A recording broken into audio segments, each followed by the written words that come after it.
सदस्यता ले लिए, तो बता दीजिए इसमें शर्म की बात क्या है। इलेक्शन कमिश्नर बैठे हैं, इन तीनों से मैं कह रहा हूं, आप एक बात समझ लो, मोदी जी की सरकार है वो सब ठीक है। तेजस्वी जी ने कहा आपने बीजेपी की मेंबरशिप ले रखी है, आप बीजेपी के लिए काम कर रहे हो, मगर एक बात समझ लो, एक दिन ऐसा आएगा जब यहां पे बिहार में और दिल्ली में इंडिया गठबंधन की सरकार होगी, फिर हम आप तीनों को देखेंगे, कार्रवाई आपके खिलाफ करेंगे। राहुल गांधी, तेजस्वी यादव, जबरदस्त डबल अटैक प्रधानमंत्री नरेंद्र मोदी पर और चुनाव आयुक्त ज्ञानेश कुमार पर। तेजस्वी यादव ने तो सीधे कह दिया कि ज्ञानेश कुमार ने अगर बीजेपी की सदस्यता ले ली है तो बता दें, इसमें कोई शर्म की बात नहीं है, इसमें माताओं बहनों की कोई बेइज्जती नहीं हो रही है, कोई अपमान नहीं हो रहा है। अगर आपने बीजेपी की सदस्यता ले ली है तो बता दें। अभी तो आप देखिए कि कैसे चुनाव आयोग को लेकर के, चुनाव आयुक्त को लेकर के किस तरीके की छीछालेदर होने वाली है। मतलब आज तो यात्रा का दूसरा दिन था और अभी इस तरीके से पलटवार आया, तो अभी तो 15 दिन और बाकी है। और जब ये यात्रा पटना पहुंचेगी उस वक्त में किस तरीके से होगी। राहुल गांधी ने दो टूक कहा। राहुल गांधी ने कहा कि चुनाव आयुक्त सुन ले, ये सरकार बदलेगी, बिहार में भी सरकार बदलेगी, दिल्ली में भी सरकार बदलेगी, और उसके बाद में हम छोड़ेंगे नहीं, सख्त कार्रवाई करेंगे, जरूर कार्रवाई होगी। अगर आपने अपना काम नहीं किया तो हम छोड़ने वाले नहीं है। भाजपा को भगाना है ना, इन बेईमानों को सत्ता से हटाना है ना। अब ये ईमानदारी से बता दीजिए, सब लोग एक हो के लड़ेंगे कि नहीं लड़ेंगे? देखिए, राहुल गांधी जी ने लगातार जो है वोट की चोरी के बारे में अपने तल्ख और तर्क से चुनाव आयोग को गूंगा कर दिया है। कल ज्ञानेश गुप्ता जी ने प्रेस कॉन्फ्रेंस जो किया, जो इलेक्शन कमिश्नर है चुनाव आयोग के, उनके पास कोई भी राहुल जी का या बिहार में जो एसआईआर प्रक्रिया को लेकर के हमने भी जो सवाल उठाए हैं, इलेक्शन कमीशन के पास कोई जवाब नहीं है। हम तो कहना चाहते हैं कि ज्ञानेश गुप्ता जी, अगर आपने भाजपा की सदस्यता ले ली है तो बता दीजिए इसमें शर्म की बात क्या है। इसमें तो कोई बहन और बेटियों का अपमान नहीं है। तो अगर आपने लिया है सदस्यता तो आप बता दीजिए। तो तेजस्वी यादव कह रहे हैं कि चुनाव आयुक्त ने अगर बीजेपी की सदस्यता ले ली है तो घबराने की बात नहीं है, बता दें। मैं सोच रहा हूं कि चुनाव आयुक्त ज्ञानेश कुमार का क्या हाल होगा। वो सोच रहे होंगे कि ये कुर्सी जिस पर वो बैठे हैं और जिस पर उनको अभी लंबा बैठना है, यानी 2029 तक बैठना है, तो कैसे बैठेंगे वो इस कुर्सी पर। हालांकि विपक्ष पूरी तैयारी कर रहा है कि चुनाव आयुक्त के खिलाफ, ज्ञानेश कुमार के खिलाफ महाभियोग का प्रस्ताव लाया जाए और इनको कुर्सी से हटा दिया जाए। अभी कुर्सी से हट पाएंगे या नहीं हट पाएंगे तो अलग बात है, लेकिन तेज बारिश के बीच में भी राहुल गांधी डटे रहे। और राहुल गांधी ने तेज बारिश के बीच में भी खड़े होकर के कह दिया कि चुनाव आयुक्त सुन ले, गौर से सुन ले, अगर वो अपना काम नहीं करेंगे तो उन पर हम कार्रवाई करने वाले हैं, सख्त कार्रवाई करने वाले हैं। सरकार बदलेगी, बिहार में भी बदलेगी और दिल्ली में भी बदलेगी। और मैं भाइयों और बहनों, आपने देखा है कि जब मैं कुछ कहता हूं मैं करके दिखाता हूं। देखा है आपने देखा है कि मैं झूठ नहीं बोलता हूं स्टेज से, देखा है आपने। अब आप अच्छी तरह सुनिए। और ये जो इलेक्शन कमीशन बैठे हैं, इलेक्शन कमिश्नर बैठे हैं, इन तीनों से मैं कह रहा हूं, आप एक बात समझ लो, मोदी जी की सरकार है वो सब ठीक है। तेजस्वी जी ने कहा आपने बीजेपी की मेंबरशिप ले रखी है, आप बीजेपी के लिए काम कर रहे हो, मगर एक बात समझ लो, एक दिन ऐसा आएगा जब यहां पे बिहार में और दिल्ली में इंडिया गठबंधन की सरकार होगी, फिर हम आप तीनों को देखेंगे, कार्रवाई आपके खिलाफ करेंगे। और पूरा देश जिससे आपने चोरी की है, भाई और बहनों, ये देश जो है, भारत माता, वो कॉन्स्टिट्यूशन दो मुझे, ये जो है, ये संविधान जो है, ये भारत माता का संविधान है। ये भारत माता का संविधान है। इसको अंबेडकर जी ने, गांधी जी ने, नेहरू जी ने, पटेल जी ने लिखा है, बनवाया है, मगर इसमें 3000 साल पुरानी आवाज है, हिंदुस्तान की आत्मा की आवाज है। और जब ये लोग वोट चोरी करते हैं तो ये इस आत्मा पर आक्रमण करते हैं, ये इस संविधान पर आक्रमण करते हैं। ये भारत माता पर आक्रमण कर रहे हैं। और हम भारत माता पे ना नरेंद्र मोदी को, ना इलेक्शन कमीशन को आक्रमण करने देंगे। इस संविधान को कोई नहीं मिटा सकता, इस संविधान को कोई नहीं छू सकता। और इलेक्शन कमिश्नर, आप अच्छी तरह समझ लो, अगर आपने अपना काम नहीं किया तो आप पर सख्त कार्रवाई होने जा रही है। राहुल गांधी ने कहा कि मैंने चुनाव आयोग पर खुलासा किया, मैंने चुनाव आयोग को उसकी चोरी दिखाई, उसकी गड़बड़ियां दिखाई, लेकिन चुनाव आयोग मुझसे कह रहा है, चुनाव आयोग कह रहा है कि आप एफिडेविट दें। बीजेपी वालों से एफिडेविट नहीं मांगा जाता है। और यह भी कह रहा है कि 7 दिन के भीतर भीतर आप शिकायत करें, वरना इसका कोई आधार नहीं होगा। राहुल गांधी ने इसके बाद में चेतावनी देते हुए कहा कि कुछ समय इंतजार करें।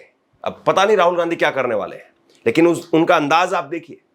राहुल गांधी ने कहा कि कुछ समय चुनाव आयोग इंतजार करे, पूरा देश चुनाव आयोग से एफिडेविट मांगेगा, पूरा देश पूछेगा चुनाव आयोग से कि आप जो बोल रहे हैं वो सही है या नहीं है। और हम हर लोकसभा के अंदर, हर विधानसभा के अंदर आपकी चोरी दिखाने जा रहे हैं। जिम्मेदार वो हैं, जिम्मेदारी उनकी है, चोरी उनकी पकड़ी गई और मुझे कहते हैं आप एफिडेविट लाओ।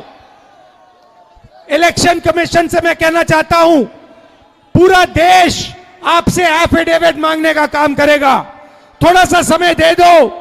हर स्टेट में, हर विधानसभा में, हर लोकसभा में हम आपकी चोरी पकड़ के देश को दिखाने जा रहे हैं। सबसे बड़ी बात यह है कि इस यात्रा में राहुल गांधी अकेले नहीं है। तेजस्वी यादव, जो कि बिहार का बड़ा चेहरा है, तेजस्वी यादव जबरदस्त तरीके से राहुल गांधी का न केवल यहां पर साथ दे रहे हैं, बल्कि मंच से वो बात कहते हैं जो लोगों के मन की बात है। मंच से वो बात कहते हैं जो बात लोगों के मन में सीधे उतर जाती है। तेजस्वी यादव ने कहा कि जो पीएमओ से आता है वही ज्ञानेश कुमार बोल देते हैं, जो मोदी और शाह कहते हैं वही ज्ञानेश कुमार बोल देते हैं। यहां पर एसआईआर की प्रक्रिया हुई और कोई घुसपैठिया नहीं निकला। आपको याद होगा, मैंने आपको चुनाव आयोग की प्रेस कॉन्फ्रेंस सुनाई थी। चुनाव आयोग से स्पेसिफिक सवाल पूछा गया। चुनाव आयोग से सवाल पूछा गया था कि कितने बांग्लादेशी घुसपैठिए मिले हैं, और इसको लेकर के चुनाव आयोग ने टाल मटोल करते हुए जवाब दे दिया, कोई स्पेसिफिक जवाब नहीं था। अब तेजस्वी कह रहे हैं कि यहां पर कोई घुसपैठिया नहीं मिला। अगर कोई घुसपैठिया था तो गुजरात से था, और 2 गुजराती आकर के वो बिहार को नहीं बताएंगे कि उनको वोट कहां डालना है और कहां नहीं डालना है। वो वोट डाल पाएंगे कि नहीं डाल पाएंगे। जो नरेंद्र मोदी, अमित शाह कहते हैं वही ज्ञानेश गुप्ता जो है कहने का काम करता है। बड़ा हम बिहारी हैं और हम बिहारी लोगों का वोट हुए काट देना है, कटने देना है। अपनी वोट की रक्षा करनी है कि नहीं करनी है? ये लोग सोचता है कि बिहारी का चूना लगा देंगे। अरे इनको पता नहीं, बिहारी लोग जो है खैनिये में चूना रगड़ देता है, और यहां का एक एक बच्चा तीखी मिर्ची का काम करता है। मुद्दे की बात कीजिए। ये पहले वोटर लिस्ट से नाम काटेंगे, फिर राशन काटेंगे, फिर पेंशन काटेंगे। ये लोग संविधान को, लोकतंत्र को खत्म करना चाहते हैं। हम सब बिहारियों को, गया के लोगों, संकल्प लो। ये गया जो है ज्ञान और मोक्ष की धरती है, और पूरा बिहार जो है लोकतंत्र की जननी है। ये भाजपा के लोग और गुजरात के 2 लोग आकर के हमको बताएंगे कि कौन बिहारी वोट देगा कि नहीं देगा। अलग अलग बेईमानी चल रही है। आप सोचिए, घुसपैठिया कोई नहीं मिला, लेकिन एक भाजपा का गुजरात से आया घुसपैठिया जरूर मिला। वो कौन है? भाजपा का प्रभारी भीखू भाई हैं। अभी 24 पे गुजरात पे वोट दिए, वहां नाम कटवा करके यहां आ गए। उनका एड्रेस जो है 00 है, उनका भी एड्रेस जो है 00 है। आप समझिए, पता नहीं इस बिहार का चुनाव खत्म होगा तो कहां नाम कटवा करके जाएंगे। 5 साल में लोग एक बार वोट देता है, हम लोगों का अधिकार एक बार देने का ये लोग छीनना चाहते हैं। आई भजपैया सब 5-5 साल में 10-10 वोट मार रहा है। सबसे बड़ी बात यह है कि अब चुनाव आयोग इस पर क्या जवाब देगा।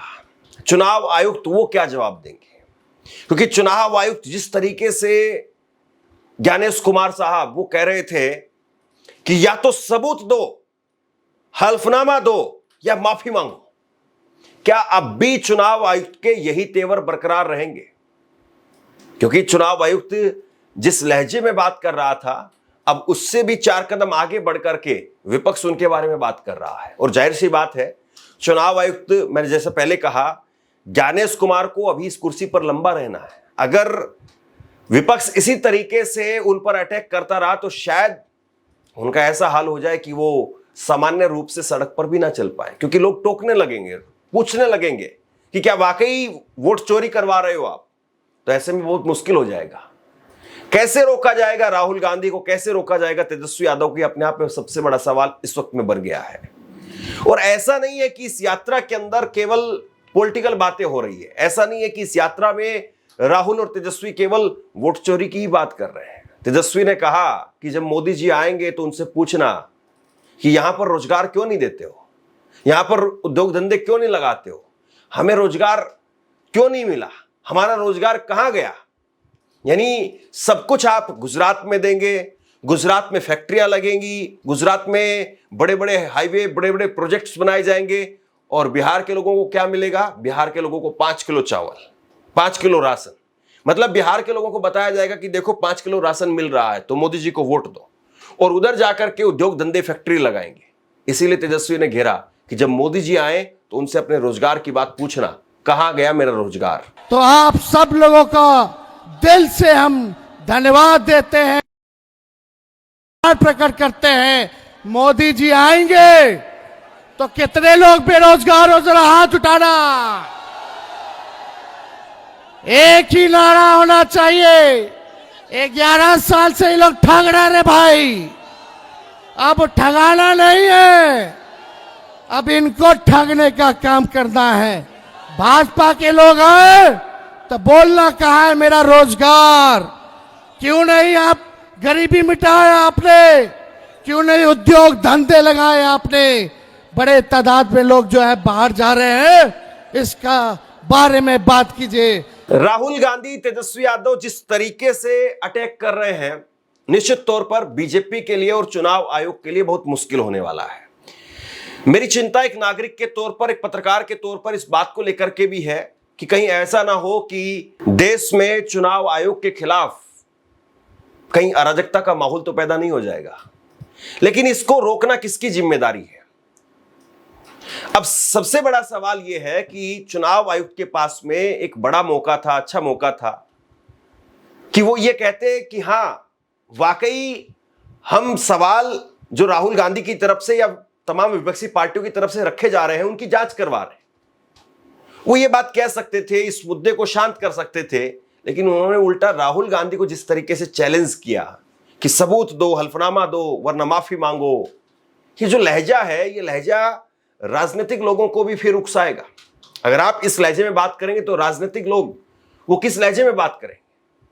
और सबसे बड़ी बात यह है कि वो खुद 7 दिन का चैलेंज दे गए, यानी 7 दिन के बाद में अब क्या करेंगे।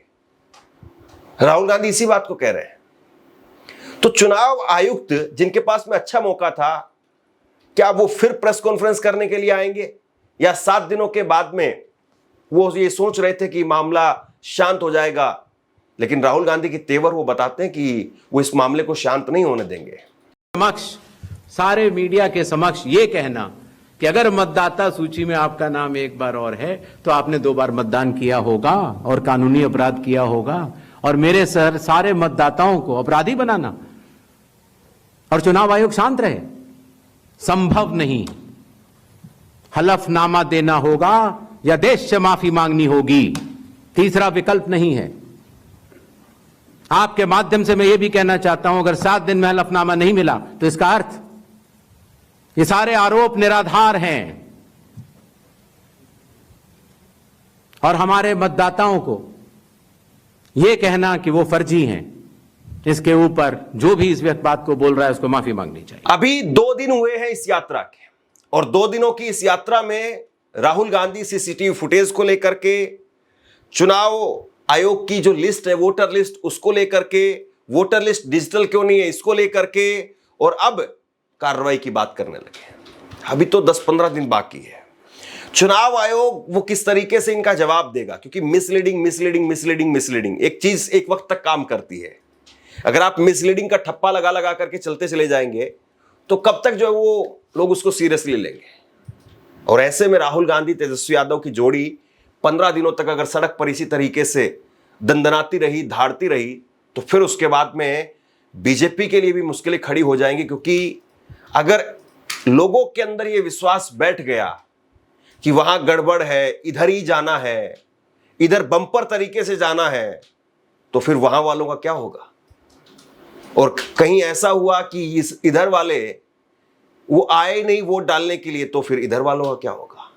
कुल मिलाकर के जो भी हो रहा है ये नहीं होना चाहिए, लेकिन जो हो रहा है वो क्यों हो रहा है और उसके लिए जो जिम्मेदार है, क्या वो वाकई अपने आप में पहल करेंगे, क्या वो इस चीज को रोकने की कोशिश करेंगे। क्योंकि जिस तरीके से ये चीजें बढ़ती जा रही है, निश्चित तौर पर देश के लोकतंत्र के लिए अच्छा नहीं है। तो क्या इस वक्त में जो कुछ हो रहा है, चुनाव आयोग या राजनेता जो कुछ कर रहे हैं या प्रधानमंत्री, क्या इस चीज को रोकने के लिए आगे आएंगे? सवाल अब इस बात का है। आप क्या सोचते हैं नीचे कमेंट बॉक्स में लिख करके जरूर बताइए। इस खबर को शेयर कीजिए। धन्यवाद।